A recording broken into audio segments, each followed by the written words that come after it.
காவல்துறையினரால் மேற்கொள்ளப்பட்ட குற்றத்தடுப்பு மற்றும் போதைப்பொருள் ஒழிப்பு நடவடிக்கைகளின் போது கடந்த 24 மணித்தியாலங்களில் மட்டும் 549 பேர் சந்தேகத்தின் பேரில் கைது செய்யப்பட்டுள்ளனர்.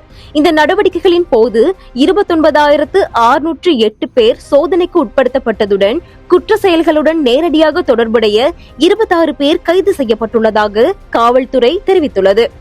மேலும் பிடியாணை பிறப்பிக்கப்பட்டிருந்த 519 பேர் மற்றும் மதுபோதையில் வாகனம் செலுத்திய 309 ஓட்டுநர்கள் ஆகியோரும் போலீசாரால் கைது செய்யப்பட்டுள்ளனர்.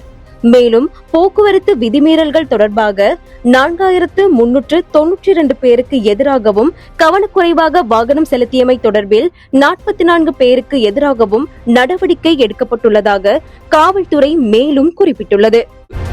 உறுதிப்படுத்தப்பட்ட உண்மை செய்திகளை உடனுக்குடன் தெரிந்து கொள்ள ஆயுள் மீடியாவை ஃபாலோ செய்யுங்கள்.